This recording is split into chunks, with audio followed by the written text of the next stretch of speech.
Ladies and gentlemen, welcome to the debut podcast of a brand new weekly wrestling show called Mark's Side of the Ring. This is going to be a weekly podcast where we talk all things wrestling related, from WWE to AEW to maybe sprinkle in some other professional wrestling and sports entertainment companies as well. I am your host, Miguel Minetti. Alongside, let me introduce you to my new co-host here, Nick Fiorentino. Nick, how are you doing today? I am running on 6 hours of sleep after spending the night in Atlantic City, but I am ready to go.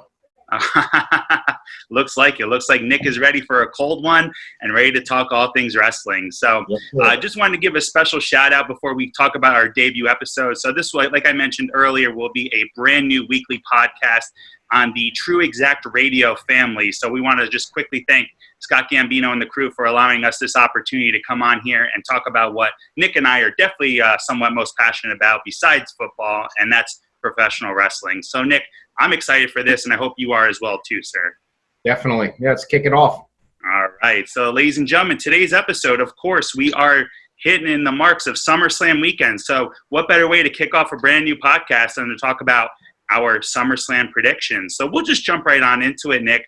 But before we do, last night on SmackDown, Friday Night SmackDown, was the debut of the new Thunderdome, where they had virtual fans come into the show in the Amway Center in Orlando, Florida. So Nick, I want to ask you right off the bat, what were your immediate thoughts looking at this and the structure that they have? So my immediate thoughts were, and to go back to when this whole thing started with COVID and everything, we've had multiple conversations before about it. I was in the majority, or I should say, I was part of the group that thought that they should probably just stop after WrestleMania. I didn't think that the product was going to be very good. And in the past, we've discussed on air and off air about some of the things they've done differently, whether it be like the movie matches or whatever the case may be. It's hard to say if it was a success or a failure based on ratings, because the ratings obviously have been down, and they've been down for obvious reasons. But there's a human element involved where I believe it's got to be super difficult to be a professional wrestler wrestling in a performance center with nobody around. I mean, for anybody who's an athlete, even if it's as simple as, for myself, play softball in front of 5 people or playing baseball in front of 5,000, there's an adrenaline when there's more people. So to me, I think that there's a human element that will only get better with this. I've seen a lot of the tweets and a lot of the messages from the wrestlers saying that they're super excited. Corey Graves tweeted just yesterday or the day before that he hasn't been able to sleep. And that's the first time he's felt that way in a long time. So I do think that the product will get better with the Thunderdome. I did sign up and register. I haven't gotten the call yet, but you might be seeing me on an episode of SmackDown or Raw or something. And I'm sure you've already signed up with your Triple H mask and everything. But it'll be interesting to see. But I do think that it's a step in the right direction for sure. Yeah, I could tell you right when the show kicked off last night, and truth be told, I was very excited to see what WWE was going to do. My immediate thought as soon as I saw this is, wow, this is 110% million times better than what we had seen at the Performance Center. You saw the old entrance that SmackDown used to have as far as the Titantron is concerned and the entrance ramp. And then the most beautiful thing was to see that pyro back. So there was pyro not only at the top where the Titantron normally stands, but they had pyro all around the rings where fans would normally be as well too before they put the virtual fans into place. So that got me pumped right off the gate. Then we saw Vince McMahon come out, and of course, what better way to kick off the new era, right, as we're calling it, the Thunderdome era, within the chairman of the board. So I loved it, and I hope WWE continues to go down this positive route here as we continue to kind of navigate through these new times here. I got to ask you, because I know we've debated it off air before, so let's debate it on air real quick. You brought up Vince McMahon. I wasn't going to bring it up, but we have differences of opinions on these nostalgia pops of wrestlers and performers who were big when we were kids. And I got to tell you, it is depressing to look at Vince McMahon right now. I mean, it is just to remember Vince McMahon in 1996 and 1997 and 1998 to the Vince McMahon now who just looks like an old man. It really makes me feel old. I know you like the nostalgia pops, but man, I mean, every time he comes on, it's the same with The Undertaker. I mean, anytime they're on, I just kind of am like, oh my God, it makes me feel old, makes my back hurt. Yeah, I was texting my buddy yesterday before the show started, and I said, I think it's great that Vince is kicking off the show, but He's 75 years old. So I remember last time, which I think was maybe a year ago when he came on air, I noticed how old he had looked. And, it's sad to see, obviously it's a part of life and, nothing you can do about that. But, No. if you're asking my opinion, of course, I'd love to see the chairman of the board on every show. I'm one of those WWE marks where I love the nostalgic pop. I mean, I love all things, even with the new blood as well too. But I'm all for Vince McMahon kicking off shows, especially in when you're bringing in a new era like this. I didn't think there was a better way to do so than obviously having someone like Vince or even Triple H there. Which truth be told, that'd be the one person I'd rather see than Vince come on kick off the show as Hunter. For anybody who's new to this show, there's going to be a lot of Triple H talk coming from this side, just so you know. And, of course, I had to brand myself with the Triple H 25-year anniversary. So, 25 years going strong for the game, Triple H. But good. I'm so glad we got your thoughts, Nick, on the Thunderdome. So kind of without further ado, then I want to kind of just jump right in where we'll give our predictions, ladies and gentlemen, on all 8 matches that are signed up as of now for SummerSlam. And according to my notes here, Nick, we're going to kick it off with Sonya Deville versus Mandy Rose. So just before I get your opinion, just to kind of set the stage here, Sonya and Mandy, obviously, on-screen and off-screen, best friends for a very long time, in which over the last couple months, kind of, giving you the short version of this, their friendship has kind of somewhat been broken. So initially, this match was supposed to be a hair versus hair match, but last night, Sonya Deville cut in another amazing promo coming out on SmackDown and saying, forget the hair versus hair match. I don't care if I shave my head bald, and I'm sure you don't care if you shave your head bald. Instead, why don't we make it a no disqualification, and the bigger part of the stipulation is the loser of this match has to leave WWE. So, Nick, I want you to jump right into it. What are your thoughts on this? And tell me who you got and why so. I'm going to go with Sonya Deville, not so much as I think she's going to win. I'm more or less just hoping that she wins. I think that of the two, when you're looking at them both, and both obviously super athletic, female superstars. It's just one of those things where one looks like the prom queen and the other one looks like she was the captain of the sports team that she played. Sonya Deville is the more believable wrestler, I think, fighter, I should say. I think she would benefit most from the win. Mandy kind of is stuck in that Otis role. It would be interesting to see if there was some sort of kind of swerve there where, Otis cost her. I'm not saying that would be happening. That would be a long stretch, but I do think Sonya Deville is going to pick up the win.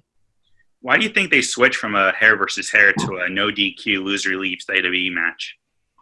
I don't know if it necessarily, and I tried to read and look up. I just honestly think there's a lot of investment in a hair versus hair match. I mean, for a female superstar to shave their heads, it would be a lot. So and if that were the case, I do think that there would be more likely that Mandy Rose would win.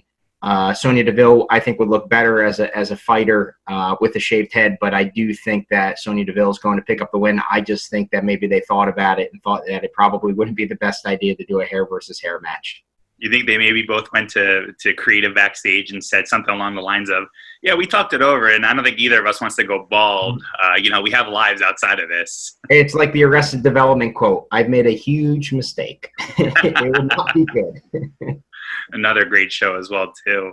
Good. Yeah. So you're going with Sonya Deville on this one. I'm actually going to go the opposite, and I'll tell you why. So I'm going to go with Mandy Rose as my winner of this match.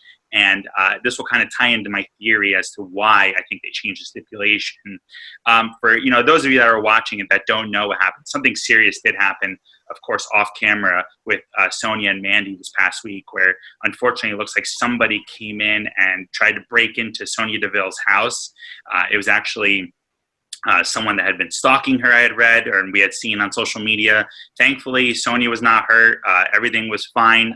The individual was arrested and taken into custody because of what his actions here. But Nick, the reason I'm picking Mandy is because I think what's actually going to happen is I think Mandy's going to win because from everything I had read, it looks like Sonya Deville, and again, not to say, obviously, either of us know anything that's going on here. We just read what's on the internet, which we call the dirt sheets. But according to what's on the internet here, it looks like Sonya Deville was a bit frazzled. And obviously, I don't blame her. So I'm thinking maybe what happened was she asked maybe creative Vince himself, Triple H, whoever, for some much-needed time off just to kind of mentally recuperate after this. And I think that's why they pivoted from the hair versus hair to the loser leaves WWE match. So The reason for that is because like I mentioned, I'm going with Mandy because I think Sonya might be taking a hiatus after this. Well, yeah, I mean that story too, and I know I read it quickly, so maybe I missed some things, but I think the guy was on her property and tried to. I think he either had broken in and was going to break in again at night, and the alarms went off and she left. He had a knife and he had some weapons with him. He did tell the police he was planning on kidnapping her. Obviously, he's going to go to jail or wherever they put people like that with mental issues, but definitely a scary situation and really glad that nothing happened. Did you see the video? No, I didn't. Is there a video? Yeah, it's actually, it's really alarming because I guess it's the security footage from her house where she lives, but you can see the burglar basically entering the house, and Sonya was like right near him in the kitchen, which is like terrifying. I mean, it's like something out of a horror film. I mean, it's just terrifying. It's terrifying. It's terrible, but again, thankfully, nobody was hurt, nobody was harmed as far as Sonya. I think honestly, I read too, Mandy was in the house because wrestling is obviously a show, and again, I mentioned earlier, in real life, these two are best friends. So I think Mandy was in the home, which actually is interesting of the time that it happened. But again, very scary situation. But thankfully, the women are fine of the WWE. So. Appreciate them being okay there. But again, I think that's why Mandy's going to win this match because I think Sonya, this is just my personal opinion, Sonya might be taking some much needed time off. So I'm going to go with Mandy Rose on this. Next match here that we have on the card here is going to be for the United States Championship. So Apollo is defending the United States Championship against MVP. To kind of set the stage of this, and I can see Nick's eyes rolling, and I'm kind of on the same page here. This is probably, truth be told, the match I care about the least. They had been playing kind of hot potato with this United States Championship over the last month or so. I believe it was at the horror show at Extreme Rules last month where MVP actually did not really technically win the United States title, but he kind of ran away with the belt. And then over the last month or so, they've been kind of throwing the belt back and forth between the two of them. It's been kind of a confusing storyline. But Nick, what do you think of this match, and who do you got? Why on earth is MVP fighting for a title in 2020? I mean, this goes into a new segment we might be doing, which is called What the Fuck WWE. Nobody wants to see MVP in 2020. If you want him to be in charge of a new stable or a new nation of domination, whatever the case may be, cool. All for it. He does not need to wrestle. I don't need to see him wrestle. I don't need to see him win titles. I don't need to see any of that. That goes into a separate category of what the fuck are you doing, WWE? I don't want to see it. So I'm going Apollo Crews. Please do not let Apollo Crews lose the MVP. Please. I think I told you this story off air, obviously, but I was on the Jericho cruise back in January, and MVP was actually on this cruise, and my buddy Art and I, we were roaming around on the cruise, obviously with a bunch of different wrestlers, since it was Chris Jericho's Rock and Wrestling Rager at sea. And we go downstairs to one of the levels, and we saw MVP and Jake Hager, formerly Jack Swagger of WWE. They were just kind of drinking by the bar, and, we had gotten the open bar package. So we went to, go get a drink, and I forget who started the conversation, but at some point, it's me, my buddy Art, MVP, and Jake Hager, and they're like, oh, let's do a shot together. So I was like, absolutely. So we went and we got shots, and we're sitting there and we're talking to them for at least a good, realistically, 5 to 10 minutes or so. And this is literally 3 days before the Royal Rumble, in which MVP made a surprise return. This guy did not say one thing. He didn't spell one thing about coming back to WWE. And I text my buddy Art all the time now because MVP has been a main stable this year in 2020 on Monday Night Raw. And I said, how could we have taken drinks with this guy, taken shots with this guy, had conversations with him about wrestling, about life, again, maybe 7 minutes at most. And not once they say, hey, fellas, by the way, I'm going to be on Monday. I'm going to be at the Royal Rumble on Sunday, and I'm coming back full time to WWE. When I first saw him come at the Royal Rumble, I thought it was a one-off. Did you think so too, Nick? When he came back to the Royal Rumble, that was just a one-off? Yeah, whenever you see the nostalgia pops in the Royal Rumble, you don't know if they're going to last long. I mean, we've seen the Boogeyman come back. We've seen Bubba Ray Dudley come in. We've seen multiple people come in through the nostalgia pop in the Royal Rumble. I didn't think he was going to last because, again, he was. I mean, what was his most memorable gimmick? Losing every single match and having like the world's longest losing streak. I mean, hey, sure, that's a way to get over. I mean, eventually, like Jericho said a couple weeks ago on his podcast, eventually you need to win matches. Otherwise, it's just not going to work. You're just a loser. But he's nothing against the person. I've never met him. I didn't go on the cruise. I'm sure you got your tickets for 2021 already, COVID aside. But he, I don't need to see him win. I mean, I didn't think he was going to be a long-time wrestler. The fact that he's still in it now is just mind-boggling to me. I think he's a good talent. I actually like him. I enjoy him. He's a good talker. He's a good talker. Yeah, he could talk. Yeah, absolutely. But you want to watch him wrestle for the United States title in 2020? You're probably right. 10 years ago, I would say yes, definitely. That was great, but might be a little bit past his prime right now. But not to say that he's not a great talent. As far as my pick goes, I'm going with Apollo Crews as well, too. I think this feud ends after tomorrow night at SummerSlam. I think it moves on. I think Apollo moves on. I think MVP moves on to more of the Hurt business that he's doing with Shelton Benjamin and Bobby Lashley. So, again, probably my least favorite match, as far as match order is concerned. Probably looking forward to this the least out of all the matches on the card on Sunday, but it should be a good match and pulling for Apollo to win this match. I'm pulling for everybody to go to their own personal bathrooms and have the Thunderdome be nobody on the screens during this match, because there is no more of a bathroom break match than this one right here. And no disrespect to Apollo Crews, who's actually a very good wrestler. So moving on now, the next match we have on our list here is for the Raw Tag Team Championships. So we have the Raw Tag Team Champions, the Street Profits, defending against the team of Andrade and Angel Garza, along with their manager, Selena Vega. Nick, thoughts on the feud, and who do you got and why? I honestly think, and it goes back to how wrestling is really tough to watch without these fans, and I think the Thunderdome is going to make it better. One of the most entertaining aspects of Monday Night Raw to me is the Street Profits. I think they're super entertaining. I mean, I don't know so much about that whole ninja shit that happened a while back, but I think they're entertaining on screen, talking, wrestling, whatever they're doing. I find myself being pretty glued into when they're on TV. So I'm hoping they're winning. I'm going to pick them. I don't think Andrade and Garza need it. I would much rather watch the Street Profits win. I think, when we go back to that match before with MVP and his team, I think that, Shelton Benjamin and maybe Bobby Lashley can compete further down the line against the Profits for the title. You need a good guy against a bad guy. If the bad guys win the titles, it's going to be hard. They need to find competition for the Street Profits, because without competition, their thing is going to get old pretty quickly. But I do like them, and I'm picking them to win. All right, great. What are your thoughts on maybe the possibility of Andrade and Angel Garza going their separate ways? Could you see that as a possibility? It could. I mean, through COVID, they have to have the worst winning percentage during COVID. I mean, whether it be when Drew McIntyre first won the title and he was just beating them one by one, whatever the case may be, they just lose and lose and lose. It might be better to just kind of split them up, let them go their own separate ways, reinvent themselves. I think they're both very talented. For me right now, I think the babyface tag team champions is where they should go, and I think that they're going to pick up the win. I think Angel Garza reminds me of a poor man's Eddie Guerrero. We've talked about that, and I agree. I think the guy's got a lot of charisma. He really hasn't been able to showcase it, obviously, due to COVID. I think he started maybe 2 months before COVID started. I think in January is when he came up to the main roster.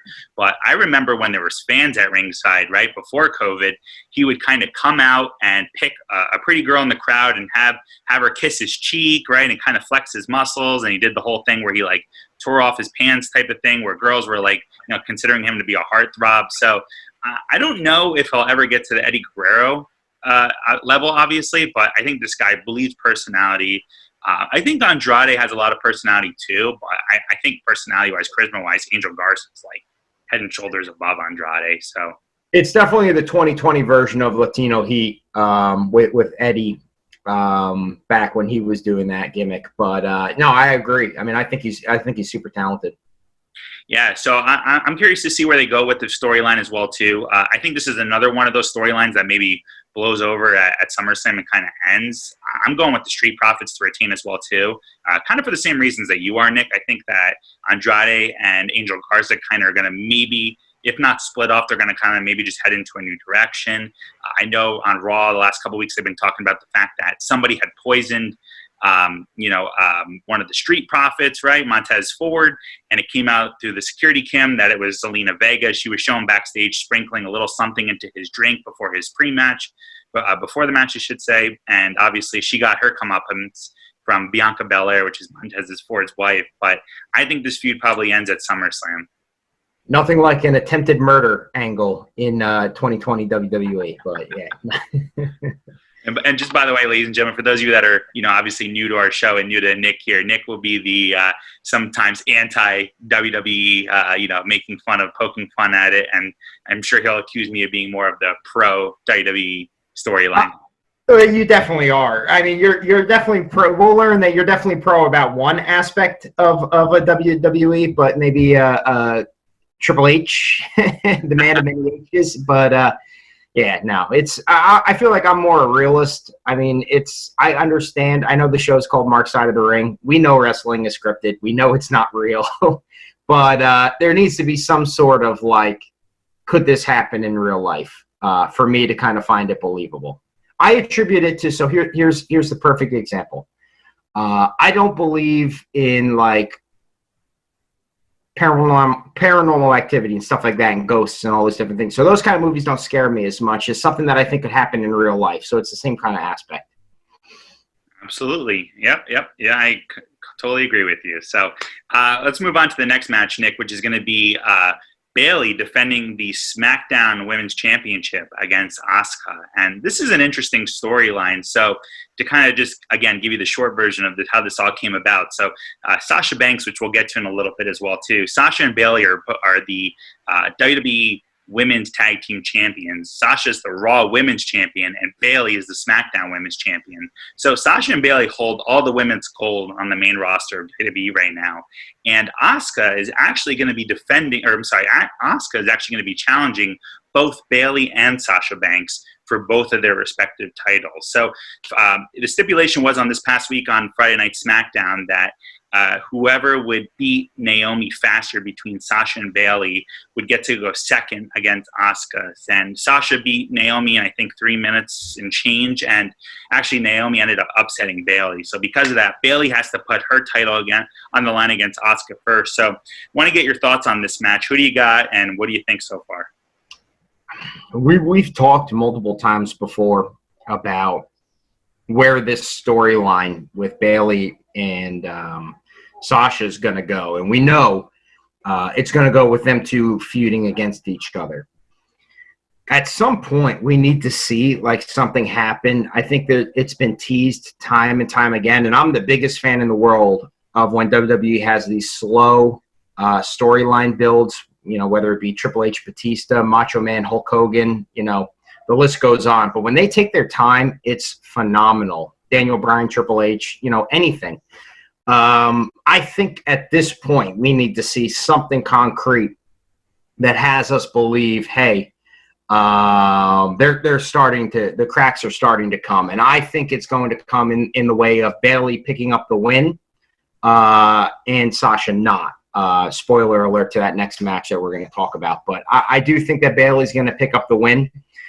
One of them has to be the heel. One of them has to be the face. I think Bayley will be the heel. I think Sasha will be the face. I think the heel will have the title. And I think when the feud is said and done, Sasha will beat Bayley for the title. But at this particular moment in the storyline, I do think that Sasha Banks is going to lose, and I do think that Bayley is going to win. So I'm going to give Bayley the win on this match.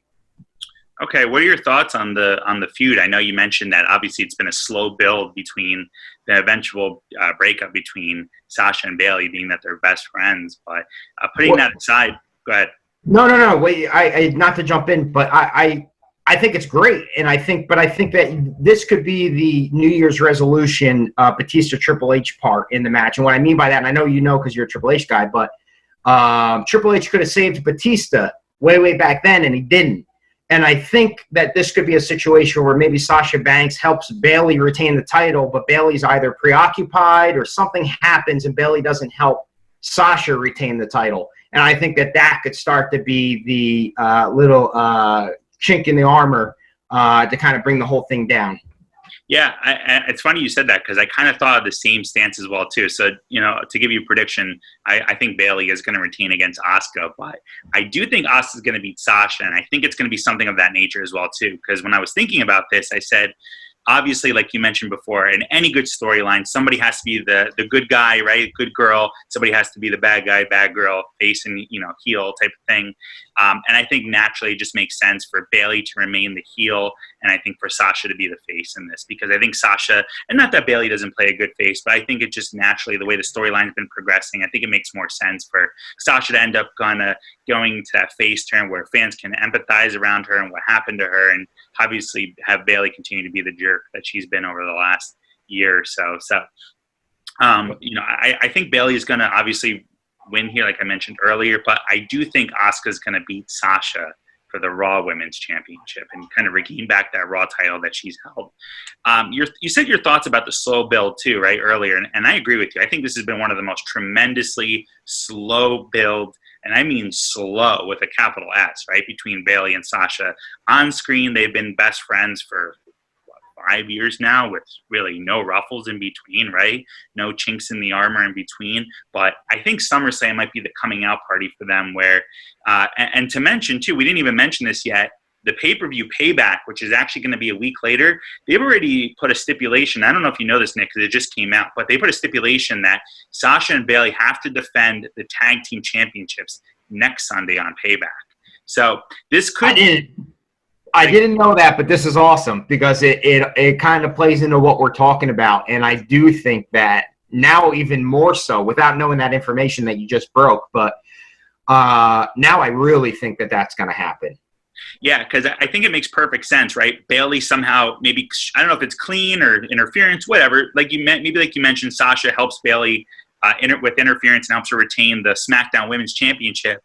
Just then, right, either whether it's the next match or maybe an hour or two later down the road, well, now it's Sasha's turn, right, to fight Asuka, and something happens where she is going to need Bayley's help, but either Bayley gets distracted or I would say probably gets distracted because I'm sure she wouldn't intentionally not help Sasha retain. Maybe she gets distracted. Asuka puts her into her submission, makes Sasha tap out, right? And next thing you know, now Sasha's looking at Bayley like, what the heck? You're supposed to be one of my best friends, and it kind of starts the tension between the two. So, we were going to talk about the Sasha match after, but obviously since they're kind of going, coinciding with one another, I'm going with Bayley. And I'm going with Asuka for the Sasha-Asuka match. And I think you're on the same page you said, right? Yep. As of right now, we're looking at 4 agreements and 1 disagreement. So between you and I, the Mandy Rose and Sonya Deville match has taken on a lot of importance. Hey, it's SummerSlam, right? And a lot of things can happen. We could be wrong with all of our predictions, or hey, we could go 100%. I'm curious to see which one of us, when it's all said and done, though, gets the better of the night, who gets more matches, correctly guessed.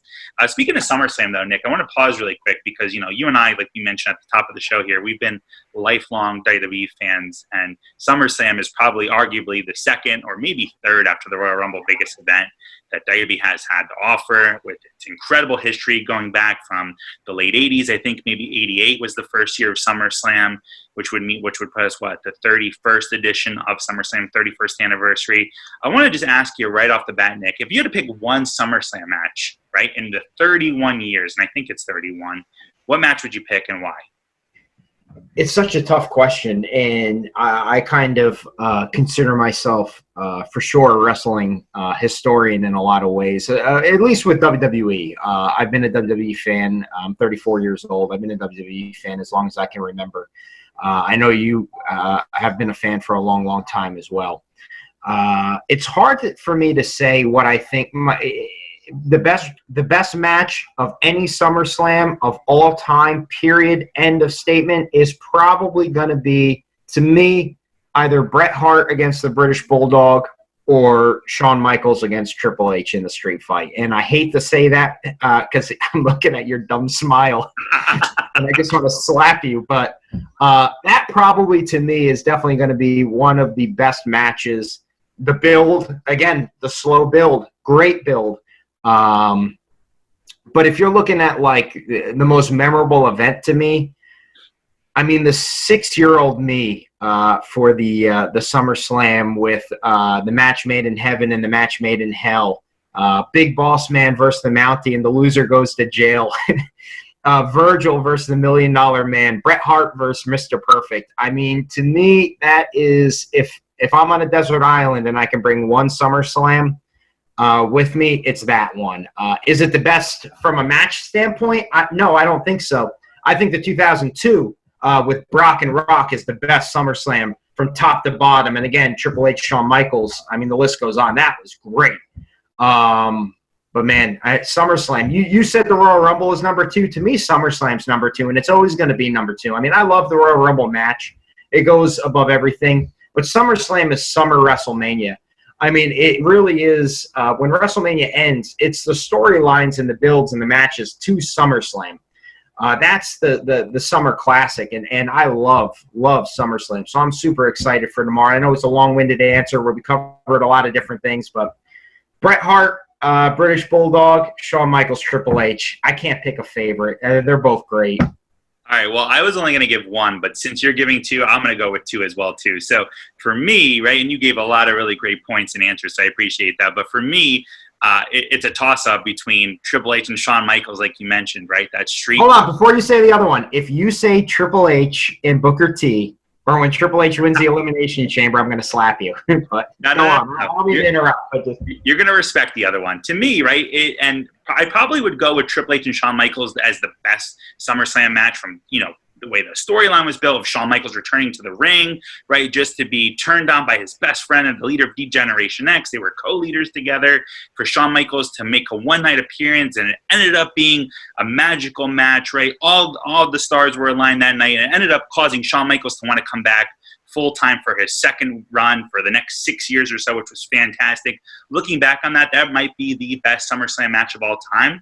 But here's another one, Nick, right? And I'm sure you're going to agree with me. It's up there. CM Punk versus Brock Lesnar in 2013. Remember that match? Yeah, it's a good one. That's a really good one. And that was, that was when Punk was Punk. And obviously, we don't have to get into a story about him. We know in the podcast that he did, how he felt about that match and wanting to stop losing to part-timers. But yeah, no, that match was awesome. And even Daniel Bryan and John Cena was a great match that ended with your boy building that storyline. But, I mean, SummerSlam is just – there's so many good matches. Yeah, I agree. I think the magic of Brock and Punk is they just had some natural chemistry together.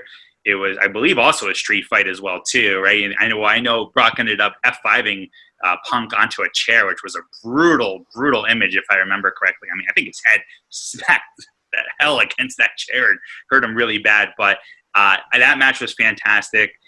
Go ahead. I know when you mentioned you just because you said brutal matches, and then I'm thinking brutal matches with Brock Lesnar. How about the Randy Orton match? Oh, yeah. You remember the ending of that? I was there. So that one was in Brooklyn. I didn't remember that. You're right. It was in Brooklyn. Yeah. So it was Randy and Brock, right? And the match had to be stopped, right? I think Brock technically won by TKO because he just pounded Orton so far and so hard, right? That he started gushing blood everywhere. Gushing blood, yes. We're talking, and you can go back and check it out on the network here, but to the point where Randy was completely cut open and had like a crimson mask of just all red across his face. It was honestly... I mean, he had to have been concussed, right? Oh, yeah. I mean, he was just... I mean, Brock's a pro. I'm sure Brock knows exactly how to hit you to make you bleed. But Jesus Christ, I mean, it's fake, but Jesus, man. I'm not taking a shot from Brock. I don't know how much you got paid for that. I'm not taking a shot from Brock. I got to ask you one thing, though. We talked about great moments, and we talked about everything, and I don't mean to put you on the spot, but what would be the worst moment that you've ever seen in SummerSlam? And I'll give you a chance to think, because I'll tell you mine, because I've thought about this. Right. Jon Stewart getting involved. I was there, too. In John Cena, I knew that was Brooklyn. In John Cena against Seth Rollins has to be top 3 dumbest fucking things I have ever seen. Do you remember when he picked up the chair and he looked all awkward? He didn't know what to do with it? Yep. Not good, man. Not good. Oh God, the worst moment in SummerSlam history. I mean, honestly, I probably have to get you that answer next week because just off the top of my head, I can't really think of the worst moment. I guess I could think of some bad moments. Undertaker versus Undertaker? Oh yeah, that's right. That did happen at SummerSlam, which was Kane, by the way, right? He played the other Undertaker, I believe. No, it wasn't. It wasn't Kane. I listened to a podcast. Bruce Pritchard and Conrad Thompson, who are obviously legends, but they mentioned it was somebody different. It wasn't. I can't tell you the guy's name, and I'm sorry. I should know, but it was not the. It wasn't Kane. It wasn't Glenn Jacobs. It was somebody different. Well, yeah, that match was brutal, though. I'd probably, without thinking off the top of my head, that's probably one of the worst SummerSlam matches I've ever seen. I'm pretty sure the Gobbledygooker had a match at SummerSlam 1 year too, like 89 or something. That probably would be, or 1990, right? The year he kind of debuted. I think that might be the worst match of all time. It doesn't even matter who he faced. He could have faced Stone Cold Steve Austin, would have been the worst match of all time. So, but I do want to kind of jump back into this year's SummerSlam, right? And kind of was going to bring up to my another point too. So I think another match that stands out in SummerSlam, Nick, in SummerSlam history, and I think you'll agree with me, was 2005, right? Eddie Guerrero versus Rey Mysterio for the custody of Dominic. And we don't have to obviously get into the storyline of that, but fast forward 15 years later, and we have Seth Rollins versus the debut of Dominick Mysterio. So Rey Mysterio's son, who 15 years ago, probably, I don't know about to the day, but to the event, was being held at custody, right, between Eddie Guerrero and his biological father, Rey Mysterio. You fast forward 15 years later now, and Dominic has a match against Seth Rollins. I love the feud, but I want to hear your thoughts first. What do you think, and who do you got? I think the feud is great. I mean, I really enjoy it. I've really enjoyed it. Seth Rollins is going to win the match. I can't see Dominic beating Seth Rollins. I don't think he needs to win the match. I think Seth Rollins is so good at what he does that I think he will be able to make Dominic a really good and he'll make him look like a star without having to win the match. I think Seth Rollins is going to win. Now, I defer to you, and forgive me for my not knowing, but is Dominic a full-time wrestler in WWE now, or is this just going to be a one-off? I don't know. It's a great question. So it's his debut match, right? But I'm curious to see, does he stick around after this, or is it maybe just a special SummerSlam celebrity appearance? I mean, what a debut match, right? I mean, against Seth Rollins at SummerSlam. I mean, that's a debut match. Oh, I agree. And the build to this match has been fantastic. 2 weeks ago on Raw, and you guys can go back and kind of check it out if you haven't. I definitely urge you to. They tied Dominic to the ropes and brutally open fired on him, right, with those kendo sticks. I mean, I think there's a point where it was like 30, 40 shots. They just kept whacking Dominic in the front, on his stomach, in the back. I mean, the guy was torn up from front to back, red marks all over his body. Did you get a chance to see that, Nick? It'll be interesting to see. I mean, that was as brutal a beating as I've seen in WWE. The one thing with history repeating itself while you were talking that I thought of was that I believe Rey Mysterio had his first match for WWE at SummerSlam in a loss. So I do think history will repeat itself, and I do think Dominic will lose his debut match in WWE as well. And obviously we know Rey Mysterio went on to do incredible things, and it didn't matter that he lost at SummerSlam, and it will not matter for Dominic either. Yeah, I think what's interesting is that, it's obviously Dominic's debut match, right? There's a lot of eyes to see. Can Dominic go in the ring? I know they're going to protect him by having a street fight, right, where they're going to be able to use all kinds of weapons. They're not going to be able to, obviously, they won't expose any weaknesses or blemishes that Dominic will have from a technical standpoint, but I'm going with Seth Rollins as well, too, for pretty much all the same reasons that you mentioned. I don't think Dominic needs the win. I'm curious to see if he even stays past this, right? Because I was asking myself that question, whether he's a full-time WWE superstar now or if it's just kind of a one-off. But more importantly, I think Seth does need the win, right? I think he's kind of lost a few matches over the last couple months or so. And I truly believe this is going to kind of put some mega heat on him. And I honestly think they're going to do something crazy. I think they're going to just – I can't even imagine what they're going to do. But I think Dominic's going to take a brutal beating Might even there might be a brutal spot where he kind of, I don't know, falls off of something, right? I think it's just going to end up being a craziness, and Seth Rollins is going to get the win on this. Are you excited for this match, though?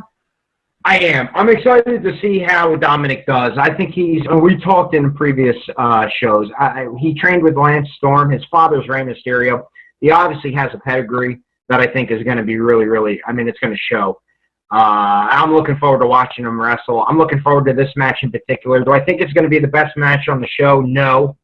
But I do think it's going to be a really, really entertaining, fun match. Yeah, I agree. I'm looking forward to it for sure. Let's move on to the next match, which is one of the two main events, right? I guess you would call it a double main event for SummerSlam, which is the Universal Championship. Braun Strowman, who is the current Universal Champion, defending against the Fiend Bray Wyatt. So this match was just announced as a Falls Count Anywhere match, and if you saw what happened on Friday Night SmackDown, it made sense, where Braun Strowman actually entered the Firefly Funhouse, found Bray Wyatt while he was doing his sweater gimmick wearing, individual persona that he has, right, of his three faces that he's kind of doing like a Mick Foley three faces, and found Bray Wyatt, took him right outside, took him to the backstage area of WWE, and kind of just dropped him onto a pallet, right? Dropped him like a couple stories down from like the loading dock area.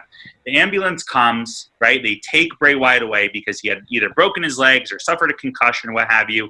They load him into the stretcher, into the ambulance, just for the Fiend to pop out, right? They as soon as they close the doors, the red smoke comes out, and the Fiend is standing there with that sadistic look on his face, with that sadistic mask that he wears. So, Nick, I want to get your thoughts on this. Who do you got, Braun, or do you have the Fiend winning back the Universal Championship? I don't know. And we talked about, I texted you this earlier, now that it's a Falls Count Anywhere match. The last time the Fiend challenged a champion in a Falls Count Anywhere match was at Crown Jewel against Seth Rollins, and he took the title from Seth Rollins. So I do think, and not that history is, repeating itself is a reason why I think that it's going to happen. I just can't see Braun Strowman. So Braun Strowman beat Bray Wyatt as Mr. Rogers. He beat Bray Wyatt as Swamp Bray Wyatt. He can't beat the Fiend. Bray Wyatt can't have 3 losses in a row back to back to back. I think the Fiend has to win the title. I mean, anybody that knows me and knows, our history of doing these things knows that I'm a huge Fiend fan. I mean, I think the world of Bray Wyatt. I'm wearing the shirt right now. I just think he's the most entertaining thing on television when it comes to professional wrestling. They got to give him the win. Braun Strowman, I mean, we'll see where he can go. You could see he's starting to turn. I could see him going heel after this and starting a heel run to try to reinvent himself. I did notice, do you think that Alexa Bliss is going to have anything to do with this match, or something's going to happen with her? Did you see the interview with Nikki Cross? Yeah, I saw it. I think there's going to be a lot to do with Bliss and Cross. I think personally, and I'll get into my pick in a second, but I think Cross might have something to do with this, right? Because I don't know if you saw on SmackDown, but she had been talking about how Alexa Bliss has been weird ever since the Fiend got a hold of her and gave her the mandible claw, right? And she hasn't been the same Alexa. I think Nikki Cross is somehow going to play a role into this again, I'm not exactly sure what's going to happen yet, but I'm going with the Fiend winning. And I think what's going to happen is either some combination of Bliss or Cross is going to interfere with Braun and cause the Fiend to hit him with the Sister Abigail for the W there. Yeah, it's got to go to the Fiend. I can't see him lose 3 matches in a row. I mean, give him the title. Roman Reigns has to be coming back soon. That's the match that they want. We might be building towards WrestleMania at this point, but I think the Fiend is going to win the title. He's the most logical person to win it. Yeah, and I'm curious to see how Roman plays into this. I wonder if there's a chance that Roman comes back at SummerSlam tomorrow night, or if they're going to kind of save him for, I don't know, probably not payback, but maybe as things get to, obviously start to progress, hopefully get a little bit better with COVID. But he hasn't been seen since before WrestleMania, so I'm curious to see if they bring Roman back or not. You think they bring him back before fans come back into the arena? No, I think they're saving that. And even before, when you talked about, I think the whole reason the Bayley and the Sasha thing happened as long as it did was because of COVID. I think they're looking for that pop. They might be able to get it now with the Thunderdome and the fans, on the monitors. But I think that when Roman Reigns comes back, I mean, it sounds like he's been so distant from them that, I mean, there's been rumors, not that I think that any of them are true, of him going to AEW and all these different things. I mean, it doesn't sound like he has much ties with them at all. And of course, we don't know anything. We're just two fans. But it's just hard for me to imagine him going anywhere else. And I do think that when Roman Reigns comes back, it's going to be in front of a live audience. And I do think the pop is going to be pretty big. Yeah, so I'm looking forward to that match. It's definitely on my top 3 list between the Seth and Dom match, and of course, the next match which we're going to talk to, which I believe is the true main event, which is the WWE Championship match. The WWE champion, current champion, Drew McIntyre, defending against probably the hottest act of 2020, which is Randy Orton. This is, for me, the match of the night, and I'm hoping it delivers hard. I think Randy Orton's been on a tear. He's had the best year, probably of his entire career since maybe, 2008, 2009. Definitely the best year of the decade, right, since 2010. But I'll give my thoughts on this in a minute, Nick. I want to know, who do you got, and what are your thoughts on this entire build so far for this match? I mean, how great is Randy Orton? I mean, he is so good. I mean, you go all the way back to the Legend Killer, and you take it through here, and I can understand people that think he's boring. He doesn't have a ton of moves. But when people call Stone Cold Steve Austin the Texas Rattlesnake, I think it was more because he just would strike at any moment. I mean, Randy Orton looks like a viper. I mean, his mannerisms, everything he does is that of a snake, as somebody who's a slithery, slimy heel. He is so good right now, and he is on fire. And I would agree that this is probably the hottest he's been in the decade. And it's a shame with the stuff with Edge, because that match was great. I mean, and you could tell they were going on something, but Randy Orton is just on another planet. I mean, Eric Bischoff, I don't know if you listened to him, but the 83 Weeks podcast, he was talking about Randy Orton, just said Randy Orton is, we're going to look back 10 years, 20 years from now, Randy Orton's going to be one of the greatest heels of all time. I mean, he's so good. His timing, his psychology, everything. Is the most believable thing going. I'm hoping Randy Orton wins, but I think that Drew McIntyre is going to win. I'm not sure what they would do with Drew McIntyre if he lost, or where he would go from there. Unless maybe the Retribution, costs him the title.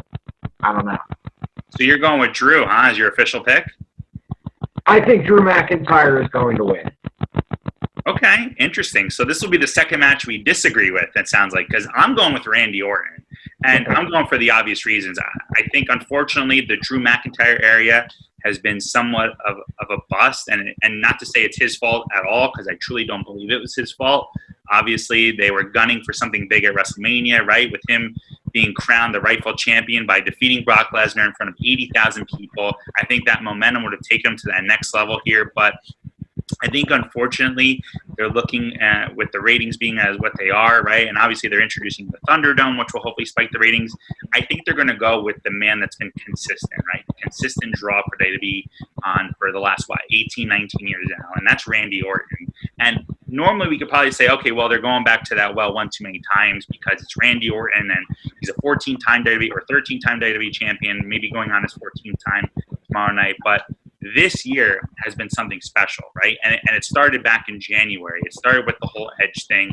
I think every one of his promos since that first night with Edge, the night after Raw, have been on fire. The guy hasn't missed a beat in the last 8 months now.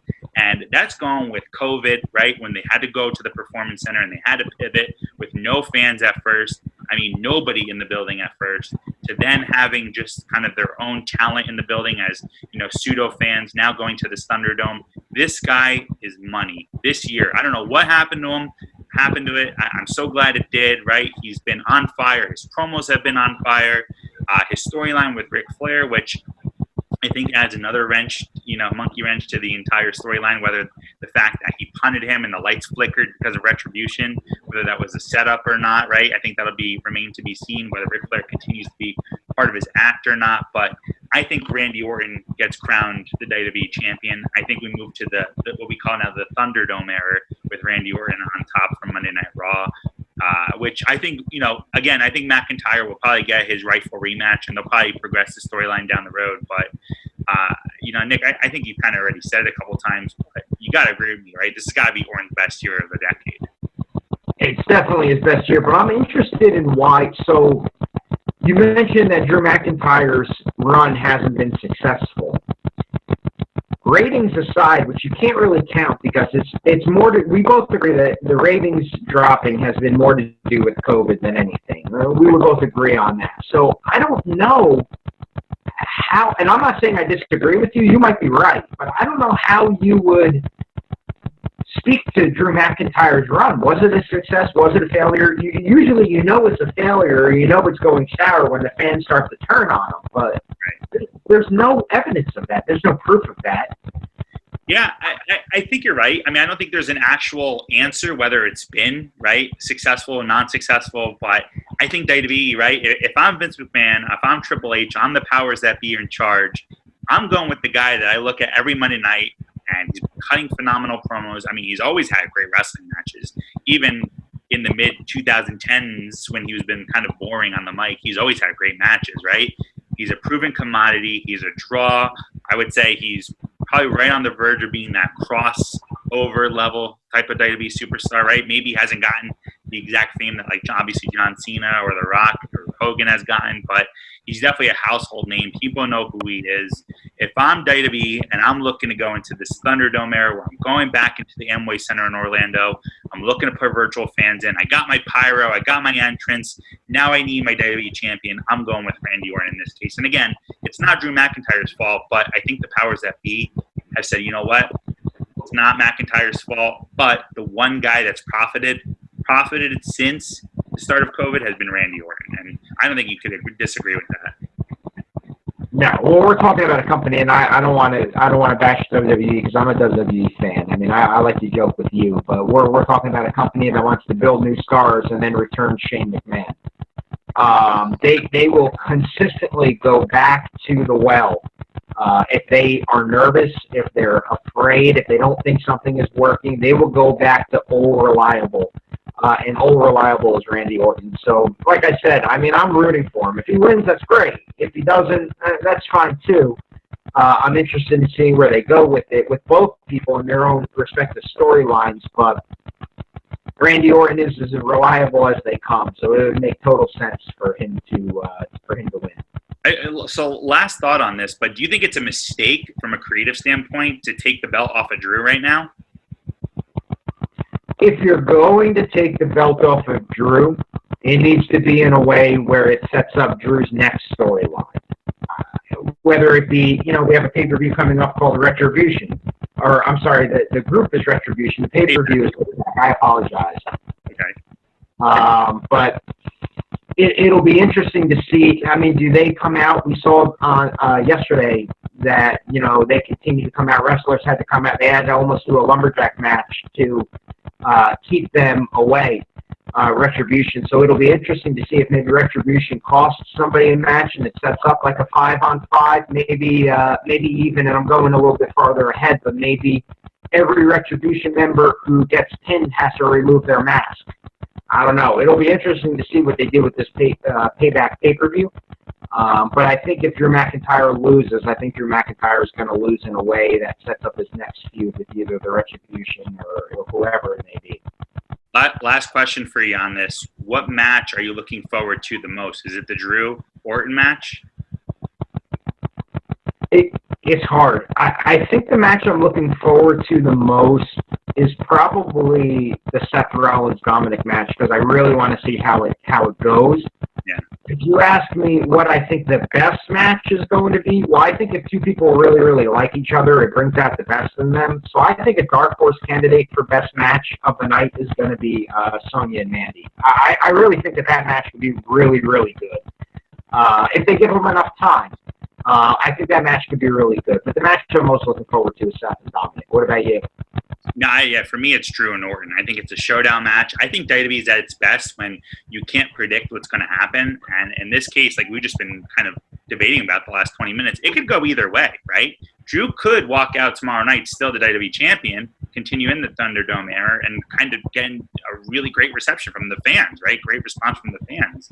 But, and again, this is my opinion, the other option is they could give the belt back to Orton, where he's at the top of his game that he's been in the last decade or so. So it'll be interesting to see. I'm looking forward to SummerSlam overall tomorrow night. And Nick, before we go today, right, for our first episode here, I do want to ask you, right, just one final question, just again, with the theme of being SummerSlam. If you had to pick one male or female superstar, who is the definition of Mr. SummerSlam? Because we talk about all the time, right? The Mr. WrestleMania being either Shawn Michaels or The Undertaker, whichever one, right? And that's debatable between the two, which obviously you can make a claim for both of them. But if you had to pick one person for SummerSlam, and I'll give you my thoughts too, but I want to hear yours first. Who to you is Mr. SummerSlam? For me, Mr. SummerSlam would have to be somebody who, when I think of SummerSlam, it'd have to be like a name association. Like when you say SummerSlam, it would have to be the first wrestler that comes to mind when you say SummerSlam. And to me, the first wrestler that comes to mind is The Undertaker. So you have The Undertaker and Kamala. You have The Undertaker versus The Undertaker. The Undertaker and Brock Lesnar. I mean, I'm not going to go through all of his matches, but to me, when I think of Mr. SummerSlam, I think of the guy who first comes to my mind when you mention the pay-per-view, and it's going to be The Undertaker. I think that Edge has more matches, or maybe even more wins than The Undertaker. I'm not sure, but I don't think Edge, outside of the TLC match, Edge, and he had a couple title matches, but Edge really, he also had some matches that were just awful, that weren't big build matches and things that, didn't draw. So to me, I'm going to go The Undertaker. What do you think? For me, right, and kind of on the same theme, right, it's got to be the first person that comes to mind when you think of the term SummerSlam or the show. It's got to be Brock Lesnar, right? I mean, this guy has had star match after star match. He's unfortunately breaking, I think, his 8-year streak by not wrestling this year at SummerSlam. Maybe he'll be a surprise run-in, right? He could be somebody that obviously, not just thinking about it now, could be between the Drew and Orton match. But let me just quickly, kind of throw off some of the names that Brock has fought at SummerSlam, right? His debut SummerSlam match against The Rock, right? And beat The Rock to become WWE champion. The year after, Kurt Angle, right? A fantastic match those two had in 2000. He lost that, but it was a great match. Yeah. Triple H, right? After that hiatus, his first match back against Triple H, right? He beat Triple H. He did, yes. CM Punk, the year after, beat CM Punk as well, too, right? John Cena after that, right? Well, you remember that. That was the birth of Suplex City. The birth of Suplex City, right? And the list goes on. I mean, you have The Undertaker, you got Seth Rollins, you got Roman Reigns, you have the Fatal 4-Way that he had with Braun, Roman, and I think it was Samoa Joe and himself. I mean, the guy, summer after summer after summer, not only, and he's lost a few, right? He lost last year against Seth Rollins, but the guy is in the main event almost every year at SummerSlam. So to me, if there was one person that embodies the term SummerSlam, it's the Beast incarnate, Brock Lesnar. And I'm actually very sad to see. I can't argue. You like that pick? Yeah, that's a good pick. I can't argue it. I mean, he said, you didn't even mention the Randy Orton one, which you mentioned earlier. I mean, that's right. He's had a lot of matches. I mean, it's a good pick. Good. Well, that is it for today, guys. We appreciate you tuning in to our brand new show, Mark's Side of the Ring. This will be a weekly, again, wrestling podcast where we talk about all things WWE. Of course, we'll mention AEW and talk about AEW, and maybe we sprinkle some other wrestling promotions there as well, too. So, feel free to find us on the different social media platforms that will be forthcoming, part of the TruExact Radio family.